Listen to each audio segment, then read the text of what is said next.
Kalau korang setiap hari pagi-pagi bangun badan korang letih, penat dan sangat lapar, ini mungkin tanda korang punya badan tak cukup khasiat. Kalau korang ada simptom ini, Water Mami recommend korang satu makanan yang sangat best. So makanan ni bukan sahaja dia tak ada gula, tak ada gluten, tak ada susu, tak ada perisa, pengawet, pewangi, pewarna, semua bahan kimia dia tak ada. Dia datang sekali dengan khasiat yang banyak, iaitu ada protein lengkap, ada antioksidan, ada fiber, ada banyak minerals dengan omega 3. Dan semua makanan ini dengan khasiat ni adalah badan kita perlu punya. So imagine you punya badan tengah kekurangan khasiat dan you bagi dia makanan ini pula yang penuh dengan khasiat, badan you akan start rasa selesa, akan start rasa cukup, dan you punya lapar, you punya penat, you punya sakit, dia akan semakin kurang. So makanan ni adalah makan apa? Sedap, senang buat je kawan-kawan. Bukan saja dia senang buat, seriously sedap. Ini I buat perisa kopi. Dia hanya perlu beberapa barang saja. Dalam masa 1 minit pun tak sampai, you boleh je buat ini sebagai korang punya sarapan. So you tengok kalau sepanjang hari korang punya perut selalu lapar waktu bila. Kalau pagi-pagi you jadikan ini sebagai sarapan.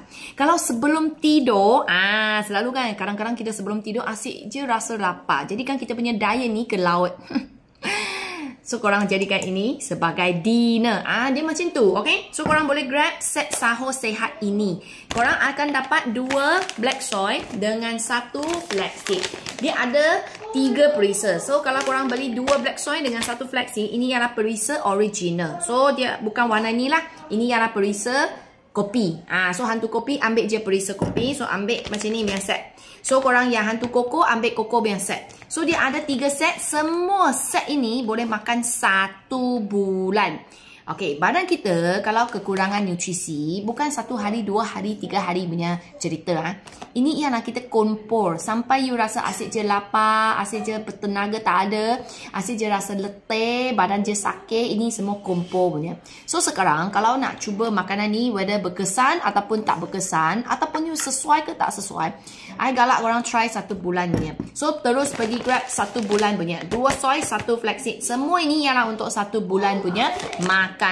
Makan setiap hari. Macam tadi I kata, pagi atau malam korang pilih sendiri. Rasa mana satu lebih sesuai.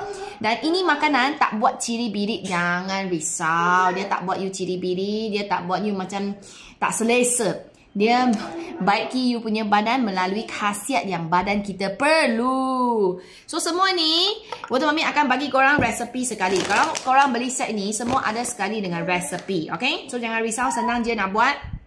Kalau nak beli, tekan video satu lagi dekat caption, order sekarang. Okay? So yang nak sihat, yang nak selalu lapar-lapar itu semakin kurang, nak diet ini kali tak ke laut lagi, nak kurangkan sakit badan dan lagi bertenaga sepanjang hari, korang cubalah makanan sihat ini.